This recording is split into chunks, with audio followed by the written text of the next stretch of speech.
말도 안 되는 일이 벌어졌습니다. 미얀마 엘리트 교사가 모든 것을 버리고 돌연 한국행을 선택했습니다. 7.7 규모의 강진으로 부모님의 집과 가게가 한순간에 사라졌죠. 미얀마 정부조차 손을 쓸 수 없는 절망과 미얀마의 정부 대처에 넌덜머리가 났다고 합니다. 더는 미얀마에서 살 수 없다며 이들은 돌연 한국을 새 고향으로 정했다는데요. 그런데 빈곤과 재난에 취약한 그들은 한국에서 바다 위를 지나는 거대한 도로를 보자마자 바다 위에 땅이 있다며 화들짝 놀랐다고 하는데 대체 그들에게 무슨 일이 있었던 걸까요? 저는 미얀마 양곤에서 나고 자라 영어 교사로 살고 있는 27세 여성 아웅 테테라고 합니다. 형제도 없이 외동딸로 살아왔지만 늘 가난에 쫓기며 살았던 터라 저희 가족은 단 하루도 인생을 살며 쉬운 날이 없었어요. 그나마 제가 영어 교사로 일을 하며 돈을 벌기 시작하면서 집안의 안정은 찾아왔죠. 돈을 벌면서 부모님께 작은 가게 하나를 내드렸고 평범하지만 안정된 삶을 살게 되었습니다. 그게 저희 가족에게는 정말 작지만 큰 행복이었죠. 부모님은 제게 늘 풍족하게 해주지 못해 미안해 하셨지만 다른 건 몰라도 사랑만큼은 세상 최고로 많이 받으며 살았다고 자부할 수 있어요. 그래서 전 그런 부모님을 공경하고 또 모셔야 한다는 책임감이 강하며 가족을 위해서라면 아주 희생적인 사람이죠. 꽤 현실적이지만 어려운 상황 속에서도 희망의 끈을 놓지 않으면 언젠가 꼭 행복은 찾아온다고 저는 늘 그렇게 생각하며 살았습니다. 작지만 가족들이 함께 사는 그 집에 모여 밥 한 끼를 먹는 것도 큰 행복이라 여기며 저는 그렇게 살았어요. 그러다 우연한 기회로 한국에서 영어 교사로 일을 할 수 있게 되었습니다. 이건 제 인생에 있어 정말 큰 기회라 생각했기에 저는 주저없이 한국으로 향하게 되었어요. 물론 부모님만 두고 가는 것이 마음에 걸렸지만 제가 더 성공해서 오면 결국 가족들에게 더 좋은 것들을 많이 해줄 수 있다는 생각에 몇 년만 딱 떨어져 지내자 생각을 했었죠. 그렇게 1년이 흘렀고 가족들이 참 보고 싶었던 어느 날 미얀마에 불어온 끔찍한 소식에 저는 처참히 무너지고야 말았습니다. 평소처럼 출근을 했던 날 모두가 저를 보며 그랬죠. 태태 가족들은 괜찮으신 거야? 미얀마 지금 난리도 아니던데 다 확인하고 출근한 거지? 3월 28일 미얀마에는 규모 7.7의 강진이 발생했고 이후 10분 내에 규모 6.4의 여진이 이어졌습니다. 3월 31일 오전까지 파악한 사망자 수는 무려 2,000명을 넘기고 있었고 부상자는 3,500여 명에 달하고 있었어요. 이 소식을 뒤늦게 접하고 급하게 부모님께 연락을 취했지만 100통이 넘도록 전화를 해도 닿지 않았습니다. 당장 미얀마로 갈 수도 없고 정말 미칠 노릇이었죠. 주변 친인척도 없고 딱 저희 가족뿐이라 누군가에게 연락을 해서 생사 확인을 해달라고 할 수도 없었습니다. 온몸을 달달 떨며 어떻게든 미얀마로 향하려 무작정 인천공항으로 갔어요. 그리고 이내 부모님과 연락이 닿았습니다. 우리 이제 어쩌면 좋니? 집도 가게도 다 무너졌어. 하루아침에 그냥 전 재산을 다 잃었다고. 부모님은 괜찮으셨지만 미얀마 지진은 저희 부모님의 가게와 집을 가져가 버렸습니다.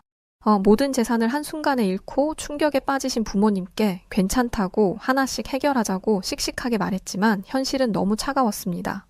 미얀마 군정은 국가 애도 기간을 선포했고 피해 지역에서는 구조 작업이 이어지고 있었죠.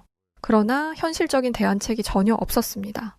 미얀마에서는 지진 피해에 대한 보험 보장이 매우 제한적이고 정부의 재난 대응 체계도 미흡했어요. 지진, 그러니까 자연재해 때문에 하루아침에 집이랑 가게를 다 잃었는데 어떻게 보험 처리를 못하죠?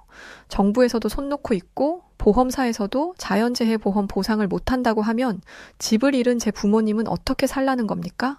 보험사와 미친 듯이 싸웠지만 달라지는 것은 단 하나도 없었습니다. 정부에서도 무책임하게 구는데 보험사에서 보상 지급을 원활하게 해줄 리가 없었고 결국은 회복 불가능한 상황에 놓이게 되었어요. 어떠한 보상도 받지 못한 채 재정적으로 완전히 무너져 버렸고 부모님은 회복이 불가할 거라는 것을 깨닫고 절망에 빠졌습니다. 전 어떻게든 제 부모님을 살려야 했기에 수많은 생각을 하던 끝에 큰 결심을 했어요. 엄마, 아빠, 지금 상황에서는 미얀마에서 버티고 있어봤자 어떻게 회복할 수 있는 방법이 없더라고. 그래서 말인데 두 분 한국으로 오세요. 한국에서 새로 시작할 수 있어. 내가 1년 동안 꾸려놓은 것도 있고 한국은 외국인 노동자에 대한 혜택이나 지원도 많아서 살기도 훨씬 편하거든. 다시 시작해야 한다면 미얀마가 아니라 한국에서 하는 게 맞는 것 같아. 전 부모님께 한국행을 제안했고 부모님께서는 매우 당황하시며 망설이셨습니다. 아무리 그래도 한평생 살던 미얀마를 떠나 한국이라는 곳에서 살자는 딸의 제안이 당혹스러울 수밖에 없었죠. 그러나 끝없는 설득 끝에 결국 한국으로 떠날 결심을 하셨고, 그렇게 부모님은 한국으로 오셨어요. 연세도 있으신 부모님께서 다 잃고 타국으로 오신다는 것은 정말 비극적인 상황이 아닐 수 없었습니다. 애써 저를 보며 미소를 짓고 있지만 그 또한 억지 웃음인 걸 저는 알 수 있었죠. 저 하나 믿고 한국이라는 낯선 땅에 오신 부모님을 저는 어떻게든 살아가도록 해야 했기에 그 어느 때보다 책임감이 막중했습니다. 인천공항에서 부모님과 재회를 했던 그 순간 눈물이 왈칵 쏟아질 것 같았지만 이내 부모님의 충격적인 모습에 당황스러웠어요. 한국 공항은 왜 이렇게 큰 거야? 우리 양곤 공항이랑 수준 자체가 다른데? 사람이 이렇게 많은데 혼잡하지도 않고 깔끔하네. 선진국은 확실히 다르긴 다르구나. 눈물바람으로 재회할 줄 알았던 제 예상과는 달리 부모님은 한국 인천공항 모습을 보며 선진국인 한국의 위상에 감탄하느라 바쁘셨습니다. 하다못해 공항에 있는 대기 의자를 만지작거리며 말씀하시기도 했죠. 이런 의자도 봐봐. 엄청 많고 깨끗하잖아. 우리 미얀마는 대기 의자도 별로 없고 있다고 해도 솔직히 깨끗한 건 아니라서 찝찝한데 한국 사람들은 원래 다 깔끔하니? 이렇게 많은 사람들이 다니는 공항이 깨끗할 수가 있는지 거참 봐도 신기하네. 엄마, 뭘 공항 대기 의자를 그렇게 만지면서 감탄을 하고 계셔. 얼른 집으로 가자. 이러다 공항에서 살겠어. 저는 부모님을 모시고 제가 한국에서 살고 있는 집으로 모시고 갔습니다. 저는 투룸형 아파트에 살고 있었고 방 하나를 부모님께 내드렸어요. 그런데 부모님은 한국 아파트가 처음이라 그런지 현관에서 들어오지 못하시고 한참 동안 멍하니 서 계셨죠. 왜 들어오지 않냐고 얼른 들어오시라고 재촉했는데 엄마께서는 그러셨습니다. 엄마가 좀 많이 놀라서 그래. 미얀마에는 이렇게 고층 아파트가 별로 없잖아. 근데 여기가 26층이라며? 어떻게 이렇게 높은 곳에서 사람들이 살 수가 있어?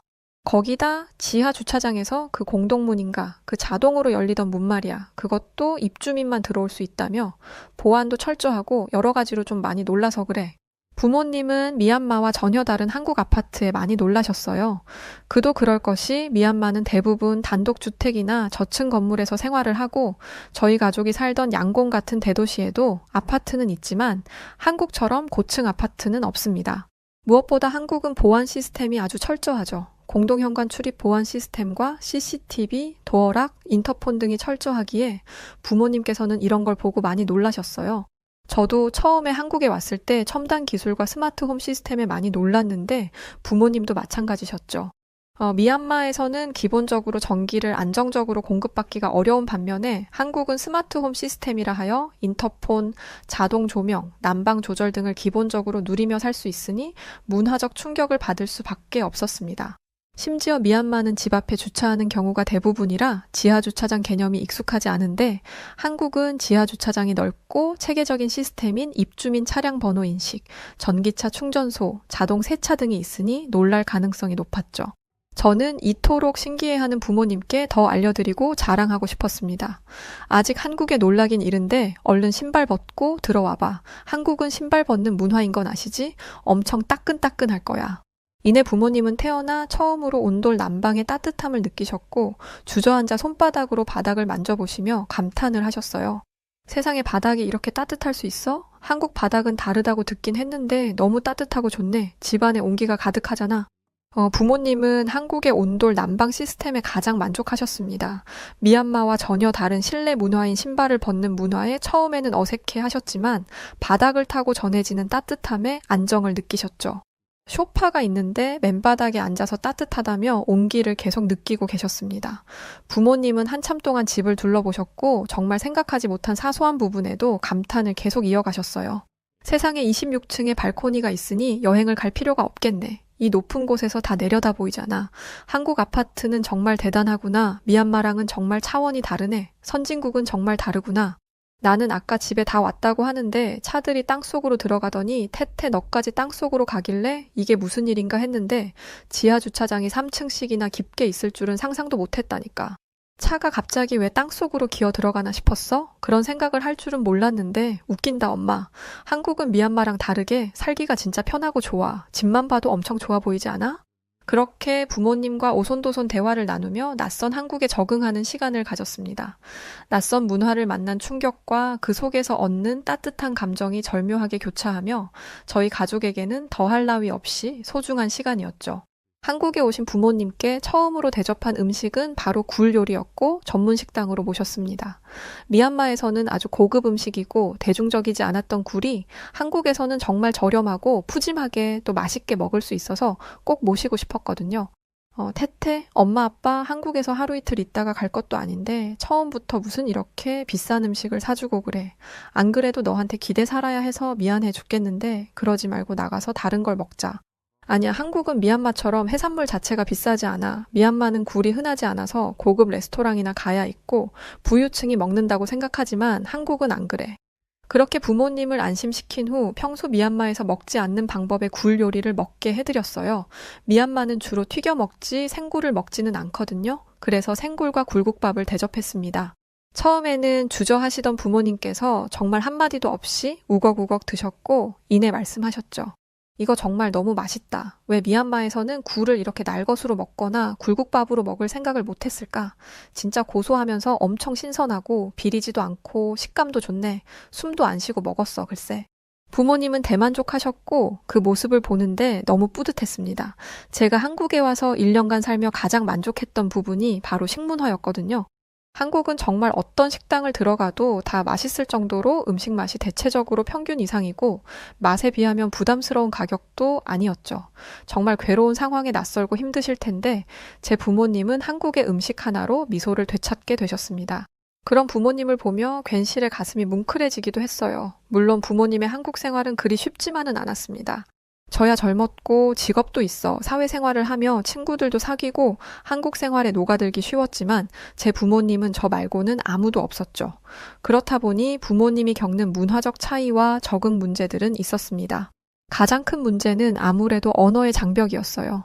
제가 없이는 편의점을 가서 라면 하나도 사기가 어려웠죠. 그렇다 보니 마트를 가더라도 세일 중이라는 문구조차 인식을 못하고 세일 중인 제품이 있는데 다른 제품을 사기도 했습니다. 솔직히 한국이 살기 편하고 좋은 건 맞는데 아무래도 타국이라 그런지 적응이 쉽지는 않네. 엄마 아빠는 아직도 엘리베이터만 타도 어지럽고 신발 벗고 들어오는 것도 어색하거든. 그리고 한국은 대부분이 무인으로 돌아가니까 키오스크인가? 그것도 어떻게 해야 할지 모르겠어. 사람이 있어야 미얀마에서 살던 것처럼 흥정도 하고 그럴 텐데 말이야. 이내 아버지도 말씀하셨습니다. 나는 무엇보다 한국 사람들의 빠른 문화가 참 시원해서 좋으면서도 느긋하고 여유롭게 살던 습관이 있어서 가끔은 당황스럽기도 해. 국밥 한 그릇을 먹으러 가도 우리보다 늦게 온 테이블이 벌써 다 말아먹고 나가버리잖아. 그리고 태태, 네가 자꾸 분리수거를 하라고 하는데 종이에 플라스틱이 아직도 헷갈린다. 우리 미얀마에서는 큰 쓰레기통 하나에 그냥 버렸잖아. 부모님께서는 미얀마에서 살았던 때와는 다른 한국의 문화에서 겪는 차이를 늘어놓으셨죠. 그런데 전 그런 부모님께 다 해드릴 것이고 도와드릴 거지만 결국 본인들의 의지가 있어야 적응할 수 있다는 것을 알기에 조금은 엄격하게 적응하도록 했습니다. 직접 부딪혀야 방법을 터득할 테고 제게 도움을 청하며 하나씩 헤쳐나갈 것이라 생각했거든요. 그 과정에서 틈이 날 때마다 저는 부모님을 모시고 한국을 보여드리고 체험시켜 드리려 나갔습니다. 하루는 한강공원을 갔고 한강공원 하면 멋진 풍경과 여유로움 그리고 자동 라면이죠. 여긴 한강공원인데 여기에 자동으로 라면을 끓여주는 조리기가 있거든. 그래서 한국인들은 여기서 한강 보며 라면도 먹고 무인 자전거 대여도 해줘서 자전거도 타고 피크닉을 즐기면서 그렇게 시간을 보내. 그래서 엄마 아빠도 꼭 모시고 오고 싶었어. 조금은 추운 겨울밤이었지만 펼쳐지는 한강의 야경에 부모님은 반짝이는 두 눈으로 한참 동안 한강을 바라보셨어요. 이후 쌀쌀한 바람에 몸이 얼어붙을 때 저는 한강에 있는 24시간 편의점에 가서 수많은 라면을 보여주며 각자 하나씩 골라 라면 조리기에 넣어 조리를 했죠. 찬바람은 불지만 따뜻하고 자극적인 라면을 호호 불며 먹던 그날 한강의 밤은 참 소소하지만 확실한 행복을 느꼈던 순간이었어요. 저희 가족은 한국의 그 라면 하나에 몸도 마음도 녹일 수 있었습니다. 그렇게 다 먹고 나니 부모님은 말씀하셨죠. 참 한국은 알면 알수록 신기한 곳인 것 같아. 우리 미얀마에서는 길거리에서 직접 요리하는 문화가 익숙하잖아. 그런데 기계가 요리를 자동으로 해주다니 엄마는 정말 깜짝 놀랐어. 어떻게 버튼만 누르면 알아서 요리를 해줄 수 있지? 심지어 공원에서 국물이 있는 뜨거운 음식을 먹을 수 있다는 것도 신기해. 미얀마는 빵이나 과일 이렇게 대충 먹지 국물 있는 걸 먹어볼 생각조차 안 해봤잖아. 맞아. 한국이랑 미얀마는 정말 많이 다르지? 나는 가끔 힘들거나 너무 기분이 좋을 때도 여기 한강에 와서 한참 바라보다 갔었거든. 근데 사람들이 저마다 돗자리 펴고 앉아있기도 누워있기도 하는 저 여유로움이 너무 부럽고 멋져 보였었어. 부모님뿐 아니라 저 역시 한국에서 살며 보고 느꼈던 감정들을 공유했습니다. 저희 가족에게 있어 한국 음식이 주는 행복과 감정은 생각보다 정말 컸어요. 특히 한강에서 라면을 먹었던 날은 미얀마와 다른 한국의 기술력과 정감을 동시에 느낄 수 있는 날이었죠. 한국에 적응하기를 조금 힘들어했던 부모님을 먼발치서 지켜보며 하루 빨리 적응하시길 바라고 있었는데 어느덧 한국 사람처럼 사는 부모님을 발견했습니다. 침대가 있음에도 따뜻한 온돌 바닥이 너무 좋다며 부모님은 바닥에 매트를 깔고 주무시기 시작하셨죠. 또한 미얀마에서는 보통 열쇠로 문을 여는 방식이라면 한국은 비밀번호 혹은 카드키나 지문 인식으로 문을 여는 방식이라 처음에는 낯설어 하셨습니다. 그러나 언제 그랬냐는 듯 열쇠 찾을 필요가 없어서 너무 편하다고 좋아하시며 앞장서서 문을 열기도 하셨어요. 이 외에도 한국은 김치 전용 냉장고가 따로 있는 걸 보고도 충격을 받으셨죠. 이렇게 큰 냉장고를 김치만 보관하는 데 쓴다 해서 정말 대단하다고 생각했는데 확실히 신선도가 다르더라고. 여기에 반찬이나 고기, 채소, 과일 이런 거 넣어두니까 훨씬 신선하게 보관할 수 있더라고. 한국 생활에 점점 익숙해지며 응용까지 하게 되셨습니다. 그리고 부모님께서는 한국의 효율적인 집 구조에 대한 칭찬을 사는 내내 많이 말씀하셨어요. 미얀마에서는 넓고 개방적인 구조의 집이 많지만 한국 아파트는 공간 활용을 극대화시키고 붙박이장, 수납 공간, 다용도실, 베란다 등이 있죠. 한국 집 구조는 진짜 버릴 공간이 하나도 없어서 좋은 것 같아. 낭비가 아예 없잖아. 수납 공간도 많아서 다 넣어버리니 집도 깔끔해 보이고 작은 공간도 버리지 않고 활용하는 게 인테리어 자체가 한국은 진짜 대단하네. 이게 똑똑한 거지. 하나씩 한국 생활에 적응하는 부모님의 모습은 제 눈에 마치 어린 소년 소녀가 매일을 작은 것에 함께 감탄하며 기뻐하는 귀여운 모습으로 보이기 시작했어요. 사실 이렇게 한국에 적응하면서도 끝까지 어색하다고 하셨던 부분이 하나 있었는데 그건 바로 바닥에 둘러앉아 식사를 하고 대화하는 한국식 가족 문화였죠. 저는 어차피 한국에서 지낼 것이니 한국 문화를 알려드리고자 일부러 식탁이 아닌 좌식 테이블을 거실에 두고 항상 같이 바닥에 앉아 식사를 할 수 있게끔 했습니다. 미얀마에서는 보통 식탁에서 식사를 하거나 손으로 음식을 집어 먹는 문화가 익숙하기에 부모님께서는 정말 어색할 수밖에 없는 문화였죠. 도대체 왜 한국 사람들은 바닥에 이렇게 앉아서 밥을 먹는 거야? 멀쩡한 식탁을 두고 말이야. 바닥이 따뜻해서 그런 건가? 아니, 의자에 앉아서 먹으면 더 편하지 않겠어? 우리가 한국 문화를 익혀야 하는 건 알지만 밥은 편하게 식탁에서 먹었으면 해. 태태. 부모님은 식탁에서 먹자고 불편하다고 하셨지만 저는 완강하게 거부를 했고 끝까지 좌식 테이블을 고집했습니다. 그렇게 첫날부터 쭉 이어진 좌식 식사를 하던 어느 날 부모님은 말씀하셨어요. 한국 사람들이 왜 바닥에 가족들이 둘러앉아 밥을 먹는지 알 것 같아. TV를 보기도 하고 가족들끼리 많은 대화를 나누면서 오손도손 둘러앉아 정겹게 식사를 하는 거였네. 우리 가족도 이렇게 밥 먹기 시작하면서 더 많은 대화를 하고 있잖아. 처음에는 허리가 아팠는데 이제는 오히려 이게 더 편해. 심지어 소파에 앉아서 TV 보는 것보다 한국 사람들처럼 소파를 등받이로 쓰고 바닥에 앉아 있는 게 훨씬 편하더라. 제가 아무리 문화적 차이를 주입시키고 적응시키려 해도 부모님께서 의지가 없고 받아들이지 못하면 아무 소용이 없다고 생각했기에 강하게 직접 느끼도록 했던 제 방법이 통했습니다. 부모님께서는 단순한 생활 방식의 차이를 넘어 한국 문화가 만들어내는 가족의 유대감까지도 아주 깊게 느끼기 시작하셨죠. 그렇게 한국 생활에 익숙해지고 있었지만 미얀마에 대한 마음을 놓을 수는 없었던 어느 날 아주 끔찍한 뉴스를 접하게 되었습니다. 미얀마는 지진 사태로 인해 정치적, 사회적 불안정화가 날이 갈수록 심해지고 있었고 혼란과 위기로 인해 복구 자체도 어려운 상황이었죠. 실업률이 높아 일자리를 구하기도 어렵고 당장 생계를 이어갈 방법이 아예 없었습니다. 이걸 보호해줄 수 있는 정부의 능력도 없었으며 경제적 기반 자체가 무너진 상황에 미얀마로 돌아간다면 생계를 유지할 방법은 전혀 없었어요. 대피소에서 지내고 있는 사람들은 그나마 운이 좋은 것이지 대피소조차 없는 곳도 있었고 그 대피소도 환경이 매우 열악하고 위생 문제가 매우 심각하다는 지적이 끊이지 않고 있었습니다. 함께 뉴스를 보던 부모님께서는 멍하니 계시다 딱 한마디를 하셨죠. 어쩌지? 당분간이 아니라 정말 어쩌면 몇 년 동안이나 미얀마로 돌아갈 수가 없겠는데 저거 복구하는 게 도대체 얼마나 걸릴까? 아니 복구는 할 수가 있는 걸까? 혹시 모를 희망 하나를 안고 계셨던 부모님은 이제 진짜 미얀마로 돌아갈 수 없음을 실감하게 되셨습니다. 그런데 저는 이런 상황을 어느 정도 예상하고 있었기에 많이 놀라지는 않았고 침착하게 부모님을 설득했어요. 미얀마로 돌아간다면 생계수단뿐 아니라 거처도 없어서 당장 아예 살 수가 없는 게 현실이야. 그래서 엄마랑 아빠가 한국에 장기 체류를 하는 게 난 맞다고 생각해. 지금처럼 난 돈을 계속 벌 거고 정 마음이 불편하다면 엄마 아빠 일자리를 알아봐 줄 수 있어. 한국은 외국인 노동자에 대한 지원이 좋다고 내가 말해줬었지? 충분히 우리 가족은 한국에서 살 수 있고 더 편하게 안전하게 살 수 있어. 그러니까 이제는 여기 한국이 우리 집이다. 우리가 살 새로운 고향이다 생각하면서 새롭게 다시 시작해보자. 저희 부모님께서 지진 후 한국에 와서 적응하고 장기 체류까지 결정하는 시간이 그리 오래 걸리지 않았지만 하루하루가 저희 가족에게는 정말 큰 의미가 있었습니다. 특히 미얀마로 돌아갈 수 없음을 인정하고 한국을 새로운 고향으로 받아들이던 날 저희 가족들이 느꼈던 강한 울림은 말로 형용할 수 없는 감정이었죠. 부모님께서 장기 체류하는 과정은 그렇게 까다롭지 않았습니다.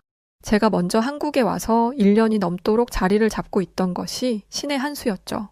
제가 한국에서 합법적으로 거주 중이었고 부모님을 초청할 경우 장기 체류가 가능했어요.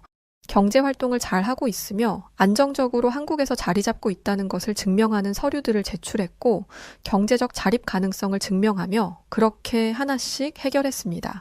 이 과정에서 제 부모님 역시 마음을 굳게 먹으셨고 이미 반 한국 사람처럼 살아가고 계셨어요. 어느덧 한국 아파트 단지 내 편의시설도 이용하실 정도였죠. 한 달에 10,000원을 관리비에 추가 지불하면 헬스장 이용이 가능해 부모님께서는 이 서비스를 이용하시며 운동도 하셨습니다. 미얀마와는 전혀 다른 한국의 스마트한 시스템과 편리한 생활, 그리고 깨끗한 환경에 부모님 역시 너무 만족하시며 지내셨어요. 처음에는 낯설기만 했던 문화가 이제는 오히려 신선하고 아주 실용적으로 느껴진다며 한국에 대한 칭찬도 아낌없이 하셨습니다. 그러면서 이런 말씀도 덧붙이셨어요. 사람 인생이라는 게 알다가도 모르겠다고 하지만 우리 딸이 힘들게 일해서 가게 차려줬을 때만 해도 너무 고맙고 기특하고 미안하면서도 이제 우리 가족도 안정적으로 살겠구나 싶었거든. 그렇게 소중한 집이랑 가게를 한순간에 지진 때문에 다 잃어서 절망스러웠지만 그럼에도 금방 회복할 수 있을 거라고 엄마는 그렇게 생각했었어. 그런데 회복은커녕 복구 자체에 대한 가능성이 아예 보이지 않는 걸 보고 그때 제대로 무너졌던 것 같아. 아마 우리 딸이 한국으로 오라는 제안을 먼저 해주지 않았더라면 엄마랑 아빠는 절망 속에 하루하루를 살고 있었을 거야. 딸 덕에 새로운 고향도 얻었고 한국이라는 나라의 엄청난 환경에서 살아볼 줄 누가 알았겠어? 그래, 맞아. 늘 가난 속에 키워 미안했는데 끝까지 우리 딸 발목 잡는 것 같아 미안할 뿐이지만 딸 덕분에 다 늙어서 이런 세상이 있다는 것도 알 수 있었지 뭐. 아무리 좋은 한국이라도 처음에는 너무 어색하고 불편했는데 이제는 미얀마에 돌아가서 살 자신이 없을 정도로 너무 좋다, 한국이. 결국 잃은 것보다 얻은 것이 훨씬 많다는 생각이 들어. 저희 부모님의 속내를 들었던 날 참 많은 감정이 들었습니다. 잃은 자산은 죽어도 되찾을 수 없다는 것을 저는 알아요. 미얀마에서 한순간에 터전을 잃은 사람이 한둘이 아닌데 그 많은 국민들이 다시 일어나 살게 해줄 능력이 없습니다. 결국 터전을 잃은 미얀마 국민들은 어떻게든 살기 위해 하루하루를 치열하게 절망 속에 살아야겠죠. 만약 제가 1년 전 한국에 오지 않고 미얀마에서 계속 일을 하고 있었다면 저희 가족 역시 희망은커녕 미얀마에서 매일 절망 속에 살았을 겁니다. 그런데 결국 한국에서 저희 가족은 새로운 삶을 시작하고 있으며 그 새로운 삶이 너무 소중해요. 물론 부모님 두 분을 타국에서 먹여 살린다는 것이 쉽지는 않습니다. 미얀마에서는 두 분이 가게 운영을 하셨고 생활비가 있으셔 크게 문제가 없었지만 지금은 상황이 아예 달라졌으니 말이죠. 제가 없으면 부모님을 모실 사람도 없고 제가 돈을 벌지 않으면 당장 저희 가족은 굶을 겁니다. 그래서 전 하루도 쉬지 않고 일을 하고 있어요. 원래 기존에 하던 영어 강사 일에 추가로 카페 아르바이트도 하고 있습니다. 단 하루도 쉬지 않고 버리는 시간 없이 살다 보니 제 인생이 없고 여유가 없어 힘든 순간들이 있기도 해요. 그렇지만 저희 가족이 이렇게 좋은 환경에서 새롭게 시작할 수 있다는 것 자체만으로도 감사해서 또 돈을 벌 수 있다는 것이 감사해서 묵묵히 제 역할을 다하고 있습니다. 부모님께서는 이제 일자리를 찾아보겠다고 하시지만 제 생각에 아직은 성급하다는 생각이 들더라고요. 한국에 적응했다고 말씀은 하시지만 한국에 오신 지 오래된 것도 아니고 한국어도 아예 못하시기에 부모님을 한국 사회에 무작정 내보낼 수가 없습니다. 제가 첫 직장에 들어갔을 때 부모님의 마음이 딱 이러셨겠죠? 제가 조금 더 벌고 노력해도 아직은 먹고 살 수 있으니 또 모아둔 돈도 조금은 있으니 당분간은 이렇게 살아보려고 해요. 부모님이 오시기 전까지는 한국은 제게 따뜻하면서도 한편에 늘 외로움이 있는 곳이었습니다. 1년을 넘게 살며 적응을 했지만 그러면서도 낯설기도 한 나라였죠. 그런데 이제는 전혀 그렇지 않아요. 저도 부모님도 낯선 나라였던 한국은 이제 저희 가족과 함께하는 따뜻한 공간이 되었습니다. 꼭 한국이라는 이 나라가 저희 가족을 품어주며 보호해주고 있는 그런 느낌이 들어요. 하루는 부모님께서 미얀마에 있는 지인과 통화하는 걸 우연히 들었습니다. 지인분은 피해 지역과 거리가 멀었고 피해를 받지 않으셔 다행이었죠. 그런데 정말 행복하게 웃으시며 현재의 삶을 자랑하는 엄마의 모습을 저는 처음 봤던 날이었어요. 우리 가족이 미얀마로 돌아갈 일이 있을까 싶어. 솔직히 처음에 한국에 왔을 때는 다 낯설고 불편해서 당장이라도 가고 싶었는데 도저히 미얀마로 돌아가서 못 살겠어. 한국은 그냥 선진국이 아니거든. 예전에 가족들끼리 프랑스 파리에 간 적 있었는데 왜 유럽도 선진국이잖아. 근데 세상에 거기는 오줌 냄새도 심하고 쓰레기도 많고 인종차별의 별꼴 다 봤는데 한국은 진짜 달라. 선진국은 정말 한국 같은 나라를 보고하는 말인 것 같더라고. 평생 내 팔자에 절대 못 누려볼 최고급 시설을 다 누리면서 매일을 살고 있다니까? 하루에 돈 몇백만 원씩 내야 누릴 수 있는 그런 호텔에서 매일을 사는 기분이야.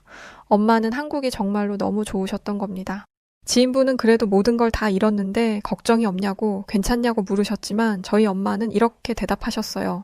그럼 괜찮지. 이제 한국이 우리 가족의 새로운 고향이고 여기서 다시 시작할 건데 미얀마에서 전부 다 잃은 게 무슨 상관이야. 전 재산을 다 잃은 지금이 내 인생에서 가장 행복한 순간인 게 참 웃기지. 엄마의 마지막 말씀처럼 전 재산을 다 잃고 가장 절망스러운 지금 이 순간이 저희 가족은 가장 행복하고 따뜻한 보호를 받는 기분으로 살아가고 있습니다. 따뜻한 바닥에 둘러앉아 밥을 먹고 또 간식을 먹기도 하고 오늘 하루는 어떤 일이 있었는지 대화를 하기도 해요.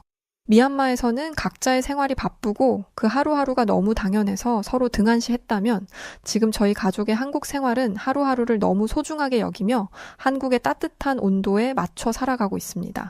저희 가족은 지금 이 순간에도 한국 문화를 더 이해하려고 노력하고 있고 한국어 공부도 열심히 하고 있어요. 대단한 일은 없지만 평범하게 매일 똑같이 흘러가는 이 하루의 생활 속에서 가족 간의 정이 쌓이고 주변 이웃들의 따뜻한 정을 발견하기도 했습니다. 어쩌면 하루아침에 다 잃은 저희 부모님을 위로한 것은 딸인 제가 아니라 한국의 온기가 대신 위로한 것이 아닐까 싶어요. 저희 가족의 새로운 고향, 그리고 새로운 집인 한국에서 앞으로도 잘 살아가길 응원해 주시길 바랍니다. 긴 글 읽어주셔서 감사합니다. 한국은 아직도 B급에 지나지 않아 기어오르지 마. 미 매사추세츠 MIT 공과대학 강의실에서 터져나온 이 한마디는 폭발적인 사건의 시작이었습니다. 1965년 전쟁의 폐허 속 60년 전에 한국을 처음 방문했던 MIT 레스터 트로우 교수. 강의장에서 벌어진 대치 상황에 팩트로 세계 각국에서 온 미래 경제 중심에 설 사람들을 일갈시켜버립니다. 과연 이곳에서 어떤 충격적인 일들이 벌어졌던 것인지 오늘 이야기 지금 바로 시작하겠습니다. 미국 매사추세츠 MIT 공과대학에서 군사학과 ROTC 교육을 이수 중인 미국 국적의 얀센 비올라라고 합니다. 저는 아주 훌륭한 미 여장교를 꿈꾸는 학생이에요. 사실 저는 제가 MIT에 입학하기 전까지만 해도 오늘 이야기의 중심이었던 한국에 대해서 깊이 있게 안다거나 관심을 갖는다거나 하는 편은 아니었습니다. 그냥 K-팝이 요즘 전 세계적으로 뜨고 있다더라. 한국 드라마가 재밌대. 정도의 막연한 이미지를 가지고 있었죠. 그런데 MIT에 오고 나서 그리고 하버드와 협력하는 ROTC 프로그램을 통해 한국인 동기들과 만나고 또 레스터 투로우 교수님이 강조하신 한국의 역사와 성공 비결에 대해 배우면서 점점 더 한국이라는 나라가 궁금해지더라고요. 그래서 그 과정에서 있었던 일을 제가 직접 겪고 느낀 바를 최대한 생생하게 전해보려고 합니다. 먼저 제가 한국에 관심을 갖게 된 결정적 계기가 된 투로우 교수님 이야기를 해볼게요. 교수님은 MIT에서 수십 년째 경제학, 군사학, 그리고 동아시아 정세 같은 다채로운 분야를 강의해 오신 분이거든요. 저뿐만 아니라 다른 많은 학생들도 교수님 수업을 들으며 한국, 거긴 정말 어떻게 된 거야? 한 번 무너졌던 나라가 이렇게 기적처럼 부활한 거 맞나? 라는 생각을 많이 하게 된답니다. 특히 교수님 스스로가 1965년에 그러니까 불과 19살 나던 해에 한국을 처음 찾았다고 하시더군요. 그 당시 한국은 전쟁 직후라서 아무것도 없는 세계 최빈국 중 하나로 꼽히는 상태였는데 이상하게도 그 처참한 현장에서 오히려 이 나라가 언젠가는 어마어마한 일을 칠 것이라는 예감을 얻었다고 해요. 교수님이 느꼈다는 예감은 무엇이었을까요? 제가 교수님께 직접 여쭤봤더니 그건 가난 한가운데서도 절대로 공부를 포기하지 않는 사람들의 눈빛, 그리고 이미 그때부터 존재하던 한글과 금속 활자 같은 한국 특유의 문화유산이 나에게 큰 충격이었기 때문이라고 하시더라고요. 예를 들어서 무너진 건물들 사이를 지나다 보면 허름한 서점 하나가 나오는데 책 표지가 너무 해져 글씨가 몽땅 닳아버릴 정도였답니다. 그 이유가 뭔지 아세요? 한 권을 여러 명이 돌려가며 또 돌려가며 읽고 베끼고 해서라는 거죠. 교수님은 그걸 보고 처음엔 말 그대로 세상에 이런 일이 다 있나 싶은 충격을 받았대요. 그런데 그 충격이 곧 존경심으로 바뀌어 언젠가 이 나라가 반드시 놀라운 성과를 낼 거다라는 확신을 품게 된 겁니다. 그 후 교수님은 MIT로 돌아와 한국을 연구하기 시작했고 어느새 50여 년이 훌쩍 지났죠. 그 사이 한국은 세계가 깜짝 놀랄 만큼 성장해 경제, 문화, 군사력 등 다방면에서 선진국 반열에 올랐습니다. 그리고 교수님은 말씀하셨어요. 이 현상은 우연이 아니라 필연이다. 한국은 오래전부터 자기만의 고유한 혁신 DNA를 갖고 있었다. 저는 교수님이 말씀하시는 혁신 DNA가 뭔지 매우 궁금했고 수업과 세미나를 통해 반복적으로 듣다 보니 자연스럽게 제가 완전히 빠져들었달까요? 요약하자면 교수님이 제시하신 한국의 성장 비결은 크게 세 가지였어요. 세계 최초의 금속 활자와 세계 모든 언어를 글로 표현할 수 있다던 한글, 그리고 한국인들이 가난 속에서도 끝끝내 놓지 않았던 교육을 꼽았죠. 물론 다른 여러 이유도 많겠지만 교수님은 이 세 가지가 한국은 이미 전통적으로 혁신을 추구해 왔다는 것을 단적으로 보여주는 사례라고 강조하셨죠. 저도 흥미가 생겨서 조금 깊게 파봤더니 정말 대단하더라고요. 사실 서양에선 구텐베르크가 세계 최초로 금속 활자를 사용해 인쇄술을 완성한 것으로 꽤 오랜 기간 알려져 왔잖아요. 그런데 이미 한국에서는 1377년 직지심체 요절을 금속 활자로 인쇄했고 심지어 그보다 더 앞선 기록으로 1234년에 상정고금 애문이라는 금속 활자본이 있었다고 전해지더군요. 교수님은 이 사실을 처음 알았을 때 도대체 어떻게 된 거지? 내가 알던 역사가 뒤집히네? 라며 엄청난 흥분을 느꼈다고 해요. 더 흥미로운 건 구텐베르크가 나중에 금속 활자 인쇄술을 발전시킬 때 아시아에서 넘어온 기술적 요소를 일부 참조했을 가능성이 충분히 있다는 거예요. 금속 활자라는 건 단순히 책을 좀 더 빨리 찍어낸다 정도로 그치지 않았고 전 세계의 지식혁명과 르네상스를 촉발한 데 사건이잖아요. 그 기술을 한국이 먼저 확립했다는 것 자체가 원래 한국인들에겐 굉장히 정교한 기술력을 발휘하고 또 지식을 널리 전하려는 전통이 있었다는 사실을 증명해 줍니다. 교수님은 이런 부분이 훗날 한국이 반도체나 디스플레이, 전기차 배터리 같은 첨단 분야에서도 초격차를 내는 토대가 되었다고 분석하시죠. 왜냐하면 이미 정교함과 혁신을 문화적 유산으로 지니고 있었기 때문이라는 겁니다. 저도 이걸 들으면서 그래서 최근엔 한국산 반도체나 IT 제품, 또 K-드라마나 K-팝이 전 세계에서 각광받고 있나? 하고 무릎을 탁 쳤어요. 알고 보면 한류라는 것도 단순히 음악이나 춤이 신선해서만이 아니라 이미 세기 전부터 이어온 지식을 전파하고 문화를 공유하려는 오픈 마인드가 저변에 깔려 있었기 때문이라는 것이죠. 그리고 한글 얘기를 빼놓을 수 없죠. 제가 한글을 본격적으로 접한 건 사실 MIT에서 만난 한국인 친구들을 통해서였어요. 한국어가 알파벳보다 훨씬 더 과학적이고 배우기 쉽다며 자부하는 걸 듣고 호기심이 생겨서 어느 날 쉬는 시간에 간단한 한글 자모를 배워봤어요. 그런데 정말 발음 기관을 본떠 만든 자음과 하늘, 땅, 사람이라는 모음의 조합으로 모든 소리를 체계적으로 표현한다는 게 신기하더라고요. 세종대왕이 1443년에 이걸 창제할 때 배우기 쉬워야 하고 백성들이 스스로 배워서 자신의 뜻을 펼칠 수 있어야 한다고 명시했다고 하잖아요. 투로우 교수님은 한글을 단순한 문자 발명 그 이상으로 평가하셨어요. 왜냐하면 문자 시스템 하나가 바뀌면 사회 전체가 지식을 습득하고 소통하는 방식이 획기적으로 변하니까요. 실제로 조선 왕조 시절부터 한국은 한글을 통해 문맹을 빠르게 극복하고 근현대에 접어들어 다른 나라들보다 더 높은 문해율을 달성하는 토대를 마련했죠. 지금은 AI 시대가 오면서 오히려 한글이 컴퓨터가 처리하기에 최적화된 언어로 주목받는 현상도 벌어지고 있어요. 이처럼 500년 전의 과학적 설계가 21세기 최첨단 기술 시대에도 통한다는 게 정말 놀랍지 않나요? 마지막으로 교육열. 이건 한국 하면 떠오르는 대표적 이미지이기도 하죠. 저만 해도 한국인 친구들을 지켜보면 이 사람들은 정말 천성이 공부를 좋아하나? 언제 저렇게 열심히 하지? 라는 생각이 들 때가 많아요. 밤늦게까지 스터디룸에서 머리를 싸매고 오히려 제가 지칠 정도로 치열하게 토론하고 그러면서도 그래야 발전하지 라고 자연스럽게 받아들이더라고요. 투로우 교수님이 과거 1960년대 서울거리에서 봤다는 장면이 딱 그걸 보여줍니다. 무너진 건물들 사이로 폐허가 가득한데도 밤늦도록 촛불 켜놓고 공부하는 학생들이 있었다고 해요. 일단 끼니를 걱정하는 것보다도 자녀 교육이나 자신의 학업을 더 우선시하는 모습은 쉽게 이해가 안 갔지만 그게 지금 한국의 저력을 만들어낸 원동력이 되어준 거죠. 지금 한국은 OECD 국가 중 대학 진학률이 최상위권이고 학업 성취도 역시 상위권에 속해요. 그뿐만 아니라 평생교육 열풍이 일어나서 은퇴한 노인까지도 새 기술을 배우러 다니고 직장인들이 퇴근 후 외국어를 공부하는 광경이 자연스럽다고 합니다. 지식은 부의 핵심이며 실패해도 다시 배워 도전하면 된다는 믿음이 한국인들 사이에 뿌리 박혀 있기 때문이죠. 이게 대체 어디서부터 시작되었느냐 하면 조선시대에는 과거 제도가 있어서 신분과 상관없이 시험을 통해 출세할 수 있었던 전통, 그리고 유교 문화권에서 학문을 매우 숭상하던 풍토가 결합되어 현대에 이르러 더욱 폭발적으로 드러났다고 하더군요. 결국 한국이 지금의 세계에서 가장 우수한 국가로 칭송받고 있는 이유가 되었을 겁니다. 미국인인 제 시선에서도 한국은 고작해야 5천만 인구로 수억 명 인구를 가진 나라들을 상대로 전혀 뒤지지 않으니까요. 경제력, 세계에서 손에 꼽히고 군사력, 이 역시 세계에서 5손가락에 들죠. 문화산업, 거의 세계 최강 수준이죠. 기술력은 또 어떻나요? 한국을 가본 사람들은 다들 유럽국보다 100년은 앞선 미래 도시다라고 할 정도죠. 한국의 노래들이 세계에 울려 퍼지고 한국의 배우들이 할리우드에 등장하는 것도 모자라 세계 최고의 사람들을 꼽는 시상식에서도 한국인들을 지금 우리는 TV에서 아주 쉽게 찾아볼 수 있어요. 그런데요, 저야 교수님의 영향으로 한국에 대해 깊게 팠다가 한국의 저력을 뒤늦게 알게 된 것이지만 미국에는 아직도 이런 한국의 힘에 대해서 모르는 사람들이 많답니다. 제가 한국을 파기 전의 모습처럼 말이죠.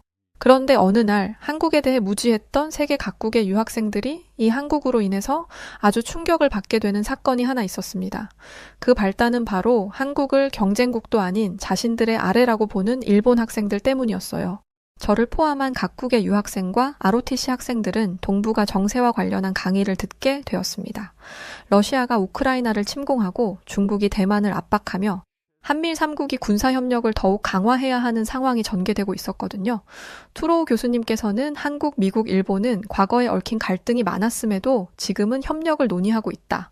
이건 굉장히 흥미로운 현상이라고 하셨는데 사실 일본이 과거 한국을 식민 지배했고 미국에게 원자폭탄까지 맞으며 패망한 역사가 있으니까 세 나라가 단순히 우리는 동맹하며 뭉치기엔 참 묘한 부분이 많다는 겁니다. 그러면서 교수님이 이 문제에 대해 자유롭게 의견을 내보라고 하셨는데 그때 손을 든 게 코바야시 료타로라는 일본인 유학생이었어요. 료타로는 일본에서 꽤 유명한 집안 출신이라나 화족 계열이라나 하는 소문이 돌았고 실제로 얌전한 말투지만 어딘가 모르게 은근히 자신이 우월하다고 여기는 태도가 느껴졌습니다. 그래도 저는 일본도 세계 3위 경제대국이니 자부심이 있을 수 있지 정도로 넘겼고 그때까진 별 문제 없었죠. 문제는 료타로가 입을 열자마자 왜 한국 따위를 일본, 미국 동맹에 끼워주느냐, 급도 안 맞는데 라는 식의 발언을 했다는 거예요. 그걸 듣자마자 강의실 분위기가 확 싸해졌죠. 한국은 B급 국가에 불과하고 굳이 필요 없다라고 하는데 거기에 대고 투로우 교수님이 바로 그건 완전히 잘못된 편견이라고 받아쳤습니다. 한국은 군사력 6위, 경제력 10위, 첨단 산업 및 문화 파워까지 갖춘 강국이다. B급은커녕 S급 파트너라는 말이 떨어지자 료타로 얼굴이 살짝 붉어지더니 그래도 기어이 한국은 졸부 수준이고 미국과 과거에 제대로 맞붙은 적도 없잖냐고 우기는 거예요. 솔직히 저도 황당해서 에이, 저 친구 대체 왜 저러지? 생각이 들었지만 그 다음 전개가 훨씬 더 기막혔습니다. 료타로가 일본은 2차 세계대전 때 그 유명한 카미카제 특공대를 앞세워 미군을 공포에 떨게 했다. 신의 가호가 있었기에 가능했다. 라고 자랑스럽게 말하기 시작했거든요. 저 같은 미국인에게 카미카제 특공대는 이성을 잃은 자살 특공대라는 인식이 강한데 리오타로는 무슨 순교자라도 된 양 찬양을 하는 거예요. 투로우 교수님이 사람을 폭탄으로 만들어 희생시키는 걸 미화하다니 말이 안 된다고 하자 리오타로는 일본군은 강력했으니 이겨도 이상하지 않았고 그 용맹함 덕에 미군도 전장에서 떨었다고 주장하더군요. 그리고는 스스럼 없이 한국도 그때 우리에게 복종했었다. 그러니까 어차피 일본만 제대로 힘을 갖추면 된다. 같은 식으로 이어나가는 겁니다. 저는 너무 황당해서 입을 다물지 못했어요. 그런데 거기서 한 명이 벌떡 일어섰습니다. 바로 한국인 유학생 성진우였죠. 성진우는 ROTC 프로그램을 함께 듣는 동기 중 하나였는데 굉장히 조용하고 착실한 편이라 평소 눈에 띄는 스타일은 아니었어요. 그런데 료타로가 일본 제국주의 시절을 미화하고 카미카제를 신의 가호로 포장하자 진우가 한마디 하더군요. 카미카제 특공대가 정말 신의 가호를 받았는지 아니면 어린 군인들을 강제로 몰아넣어 목숨을 빼앗은 비극인지 한번 생각해 보라며 죽기 전 마지막으로 외친 게 일본 천황 만세가 아니라 어머니였다 라고 말했습니다.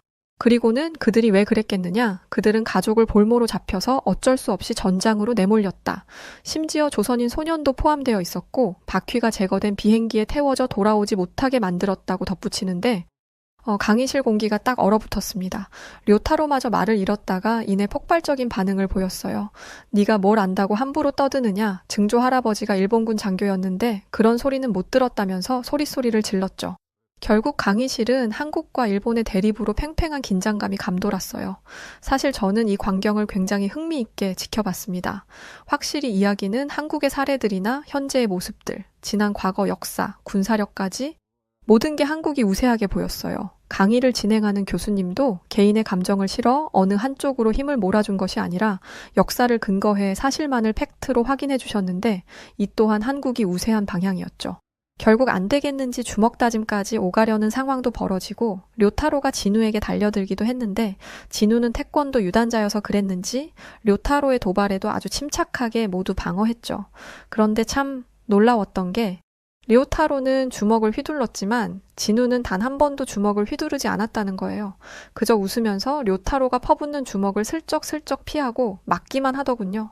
그리고 료타로가 회심의 힘을 쏟아 주먹을 날리려는 찰나에 진우가 재빠르게 료타로의 얼굴 가까이 다가가더니 이 주먹이 마지막이고 더 이상은 참지 않는다라고 했는데 그 말에 쫄았는지 상기된 표정으로 알 수 없는 언어를 쏟아내며 소리치기 시작했습니다. 결국 학교 보안원들이 와서 료타로를 강의실 밖으로 끌고 나갔어요. 이 사건이 MIT 캠퍼스 안에서 쫙 퍼지면서 난리가 났습니다. 료타로가 일본 우월주의를 갖고 있다더니 과연 대단하다, 카미카제를 미화한다는 게 말이 되느냐. 성진우가 정말 멋있었다 등등 온갖 말이 쏟아졌죠. 료타로는 그 뒤로 한동안 기숙사에 박혀 콧배기도 안 비추고 간혹 나와도 사람들의 시선이 따가우니 금세 도망가 버리더라고요. 이 모든 소동을 지켜본 제 입장에서는 한국과 일본이 완전히 대비된다는 생각이 들었어요. 물론 일본 전체가 료타로처럼 제국주의 시절을 자랑스러워한다는 뜻은 아니에요. 하지만 아직도 그런 태도를 가진 일부 사람들이 있고 또 공식적으로는 제대로 된 반성과 사과가 이루어지지 않아 주변국들과 신뢰 구축을 못하는 측면이 있잖아요. 반면 한국은 식민 지배와 전쟁, IMF 사태 등으로 수십 년간 고생했지만 결국 그 모든 난관을 이겨내고 스스로 선진국이 된 데다 주변국을 무력으로 침략하거나 억압한 적이 거의 없다는 점이 부각되고 있습니다. 다른 국가들이 한국과는 마음 놓고 협력해볼 만하겠다고 판단하는 이유 중 하나가 아닐까요? 이 대조적인 모습이 투로우 교수님이 늘 말씀하시는 역사는 결국 배움을 선택한 자에게 기회를 주고 반성하지 않는 자에게 시련을 안긴다는 명제와도 잘 들어맞는다는 느낌이 들었어요. 료타로가 한 번이라도 진심으로 반성하고 과거 제국주의 만행에 대해 자세히 알게 되었다면 아마 MIT에서 이렇게까지 고립되지도 않았을 텐데요.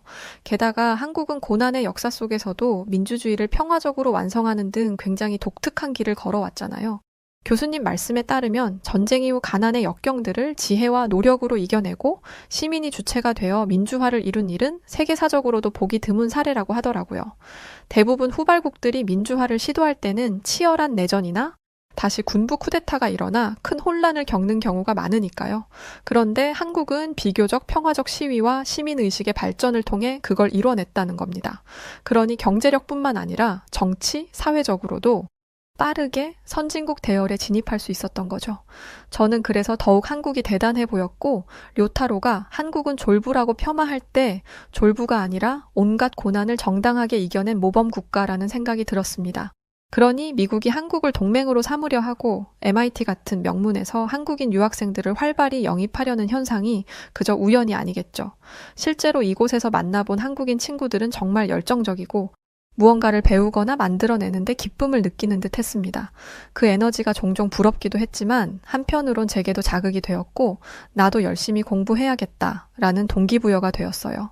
또 레스터 투로우 교수님이 덕분에 알게 된 한국의 세계 최초의 금속 활자, 유례 없는 한글, 집요한 교육 열과 실제 대학 강의실에서 벌어진 코바야시 료타로의 오만함과 성진우의 논리적 대응, 그리고 갈등은 뇌리에 깊게 남았죠. 저야 대학생이고 관련한 내용들을 공부하는 학생이라서 시대의 흐름을 알지만 미국에는 교육을 받지 못해 지식을 내려놓고 사는 사람들이 정말 많아요. 아마 그런 사람들은 제가 지금 써내려가고 있는 이야기를 들으며 정말 그 정도로 한국이 대단한가? 혹은 일본 학생이 그렇게까지 말하다니 좀 과장된 건 아니야? 라고 의구심을 가지실 수도 있겠지만 전 확실히 목격했습니다. 료타로는 진심으로 그렇게 믿고 있었고 그걸 전혀 부끄러워하지 않았어요. 이게 거짓이 아니라 실존하는 사상이라는 걸 생각하면 역시 아직 세상엔 다양한 사람들이 존재하고 과거 제국주의의 망령이 완전히 사라지지는 않았다는 걸 깨닫게 됩니다. 물론 그렇다고 제가 일본 전체를 미워하게 된 건 아니에요. 저도 알고 있습니다. 일본에는 반성적인 자세를 지닌 사람들도 많고 평화와 협력을 바라는 사람들이 대부분이라는 거요. 다만 료타로 같은 극단적인 인물이 존재한다는 사실이 중요하죠. 역사는 거울과 같아서 우리가 어떤 잘못을 인정하고 고치지 않으면 그 어둠이 계속 우리 발목을 잡거든요. 그걸 한국과 일본이 아주 잘 보여주고 있다고 봐요. 한국의 사례를 보면 식민 지배와 전쟁으로 폐허가 되었음에도 불구하고 스스로 혁신의 길을 찾아내고 이웃 국가들과 협력해서 세계가 놀랄 만한 성장을 이뤄냈습니다. 반면 반성을 거부하는 사람은 카미카제는 신성했다라는 식의 허무맹랑한 이야기에 갇혀 미래를 제대로 보지 못하죠. 투로우 교수님께서 종종 하시는 말씀 중에 이런 게 있어요. 한국의 위상은 이제 막 시작일 뿐이다. 앞으로 10에서 20년 후면 한국은 문화와 기술 분야에서 더 견고한 위치를 확보할 것이다. 실제로 K-팝이 미국 빌보드 차트를 석권하는 건 이제 뉴스거리도 아니고 넷플릭스에서 한국 드라마가 전 세계 1위를 하는 것도 자연스러워졌어요. 대학가에서도 한국어를 배우려는 열기가 엄청난데 영어와 스페인어 다음으로 한국어 학습자가 늘고 있다는 통계도 있더군요. 전 이 흐름이 우연이 아니라고 봐요. 한국만의 고유한 문화유산이 꽃피는 현상이라는 말에 공감할 수밖에 없습니다. 또한 최근 저는 한국인 친구들을 더 사귀면서 한국이 왜 이렇게 빠른 속도로 성장했을까? 이 질문에 대한 답을 조금씩 더 구체적으로 얻고 있어요. 예를 들어서 제 한국인 친구 중에는 우리 부모님 세대가 집 한 채도 없었고 가난으로 고생하셨지만 그래도 끝까지 공부를 놓지 않고 반도체 산업으로 재기에 성공했다고 말하는 애도 있어요. 그게 무슨 의미냐면 한국에는 위기를 만나면 포기하기보다 오히려 혁신을 고민하며 성장의 발판으로 삼는다는 집단적 DNA가 있다는 거죠. 그러면서 저에게 한국인 친구가 영상 하나를 보여줬었는데 영상에 나오는 한국인 교수님이 이런 말을 하더라고요. 세계에서 발명되는 수많은 제품들이 많은데 이걸 세계에서 가장 잘 활용하고 잘 쓰는 사람들이 바로 한국인들이라고요. 왜냐하면 한국인들은 뭐든지 성미가 급해서 빠르게 하는 것을 좋아하다 보니 발명된 수많은 제품들이 더디거나 그 능력을 제대로 보여주지 않으면 그걸 개조해서 원래 능력의 100%를 뛰어넘는 120%를 사용한다는 거였죠. 그런데 마지막 말이 더 인상적이었어요. 한국인들은 제품만 그렇게 쓰지 않았다고 했습니다. 한국이 어렵고 가난에 굶주리던 시절 앞선 부모님 세대의 분들은 자신의 몸과 자신의 정신, 자신의 노력도 120%씩 했다는 말이었죠. 이런 부모님 세대의 어른분들이 계셨기 때문에 한국이 세계에서 유례가 없는, 세계에서는 꿈꾸지도 못했을, 세계에서 누구도 해내지 못했던 일들을 이 작은 국가 한국에서 이뤄냈다는 말이었습니다. 정말 너무나 감동스러웠어요. 아직 저도 한참 성장하는 ROTC 학생에 불과하지만 그동안 학교 생활을 하면서 만났던 한국인 친구들과 교육을 통해 지난 역사를 알게 되면서 참 놀라운 국가라고 생각했는데 한국의 이례적인 발전과 성장에는 이런 비밀이 숨겨져 있었던 거였죠. 반면에 한때 세계 경제 2위였던 일본은 어떤 상황일까요? 학교에서 일본의 역사와 일본의 기술을 강의 주제로 삼지 않는다는 것만 봐도 현재의 상황을 이야기할 수 있어요. 이런 현실에 대한 반감 때문인지 이걸 부정하려는 친구들이 제법 있죠. 료타료만 봐도 알 수 있었으니까요. 리오타료는 사건 이후 끝내 한국을 B급이라 단정짓고 카미카제 특공대를 찬양하는 모습에서 한 발짝도 나아가지 못했습니다. 그 결과는 참혹했죠. 주위 사람들의 눈총을 받고 결국 자취를 감추었으니까요. 이걸 보면 단순히 누가 옳다, 그르다의 문제를 떠나 결국 세상 흐름을 모르면 도태되는구나 하는 사실을 새삼 깨닫게 됩니다. 잘못을 인정하는 게 얼마나 어렵길래 하면서도 역사가 만든 편견이 이렇게 무서울 수 있구나 하는 생각이 들어요. 생각해보면 미국도 완벽한 나라는 아니잖아요. 과거의 흑인 노예 문제를 비롯해 여러 가지 잘못을 저질렀고 지금도 여전히 인종 갈등이나 국제 분쟁에서 비판받는 부분이 많습니다. 저는 그럴수록 우리가 어느 쪽이든 잘못을 저질렀다면 반성하고 한국처럼 끊임없이 배움을 추구해야 하지 않을까 하고 생각해요. 물론 한국이라고 모든 게 완벽하진 않겠지만 적어도 역경 속에서도 길을 찾고 민주주의와 기술 발전을 동시에 이룩한 나라라는 점에서 배울 점이 많으니까요. 시간이 흐르고 저는 ROTC를 졸업해 미 여군으로서의 길을 가고자 했는데 뜻하지 않은 사고를 당해 지금은 작은 카페를 하나 운영하며 평범하게 살고 있어요. 마트에 갔는데 술에 취한 취객이 차를 몰고 마트 안까지 돌진했었습니다. 근데 하필이면 제가 있던 곳으로 차가 밀고 들어와서 다리를 크게 다치게 되었습니다. 당시에는 너무 당황하고 놀라서 아무 생각이 안 들었었는데 병원에서 칭칭 감긴 다리를 보며 크게 좌절했던 기억이 생생합니다. 당시에 진짜 얼마나 많이 울었는지 몰라요. 그런데 그런 저를 위로해주고 병원에 찾아와 도와줬던 사람들이 대학 시절 친하게 지내던 한국인 친구들이었어요. 힘내라며 항상 응원해주고 위로하며 슬퍼하기보다 즐겁고 유쾌한 이야기들을 전해주면서 항상 웃음을 만들어주던 친구들이에요. 그리고 사실 굉장히 믿기 힘든 일이 하나 있었는데요. 바로 제가 지금 운영하는 이 카페에 한국인 친구들이 만들어준 메뉴가 하나 있는데 이 덕분에 저희 카페가 불야성을 이룬다는 사실이었어요. 제가 카페를 오픈하고 친구들이 하나같이 몰려와 축하의 인사를 해줬는데 한 친구가 한참 메뉴를 들여다보더니 자기 가방에서 뭔가 하나를 꺼내 저에게 주더라고요. 길쭉하고 노란 스틱이었는데 그게 바로 한국의 커피 믹스라는 것이었어요. 그걸 전해준 친구는 김수지라는 친구였는데 수지가 저에게 그랬었어요. 이거 지금 내가 하나 타줄 테니까 마셔보고 어떤지 알려줘. 처음에는 무슨 맛이 나려나 싶어서 별 생각 없이 타서 마셔봤는데 제가 미국에 태어나서 한 번도 맛보지 못했던 커피의 맛이었어요. 엄청 달콤하고 고소한 향도 나면서 계속 마시고 싶게 되는 그런 맛이었죠.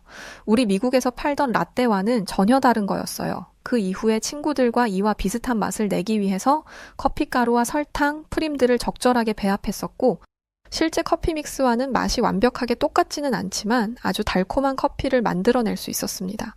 그래서 그걸 제가 코리믹스라는 이름으로 지었거든요.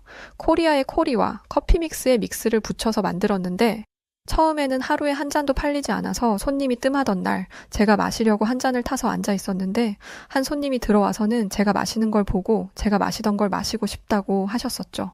그래서 제가 메뉴에 있는 코리믹스가 이것이라고 말해줬더니 한 잔 드시고 정말 깜짝 놀라며 너무 맛있다고 하셨던 게 바로 시작이었어요.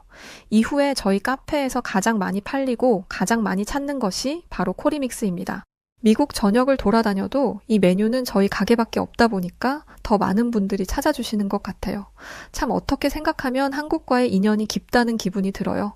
물론 저보다 더 깊은 인연을 가지신 분들이 훨씬 많겠지만 대학에서 미 여군을 꿈꾸며 학업에 열중할 때 1960년대에 한국을 다녀오셨던 레스터 트로우 교수님을 만나게 된 것, 그리고 그로 인해 제가 한국을 깊게 배우게 되었던 것과 강의장에서 있었던 해프닝들, 그게 끝인가요? 마트에서 사고를 당해 병원에 입원했을 때 찾아준 한국인 친구들, 그리고 한국인 친구들이 만들어준 지금 우리 가게 한 메뉴 코리믹스까지 이 정도면 제법 인연이 깊다고 생각하는데 아닌가요? 한국은 참 정말 놀랍고 좋은 국가라고 생각해요. LA 화재 때도 발벗고 나서서 우리 미국인들을 돕는 모습들에서 더욱 느꼈죠. 사실 저는 좀 추운 걸 좋아하지 않습니다. 그래서 날이 풀리는 시점이 오면 한국 친구들과 함께 한국을 좀 다녀올까 계획하고 있어요. 겨울이 지나고 날이 푹해지는 날이겠죠. 그때는 가게도 지인에게 좀 맡기고 넉넉하게 여행 일정을 잡고 한국에 가서 몸으로 직접 그 대단한 한국의 정기를 받아보고 싶어요. 카페에서 글을 쓰다 보니 쓰면서 커피를 대체 몇 잔을 마셨는지 모르겠네요. 여하튼 푹해지는 시점 한국에서 뵙길 바라며 이만 마칩니다. 네, 오늘 이야기 여기까지입니다. 그러네요. 이 정도면 인연이 깊은 거죠. 그나저나 사고로 꿈을 이루지 못하시게 되셔서 마음이 아프셨겠습니다. 아무쪼록 날 풀리는 계절 한국에서 즐거운 시간 보내시길 바랍니다. 자, 그럼 오늘 이야기 어떻게 들으셨나요? 사연이 좋으셨다면 구독과 좋아요 부탁드립니다. 그럼 지금까지 사연을 전해드리는 저는 여우튜브 송은지였고요. 더 재밌고 즐거운 이야기로 다시 찾아오겠습니다. 영상 봐주셔서 고마워요. 그리고 언제나 감사드리고 늘 사랑하며 항상 건강하시길 응원합니다. 당신만의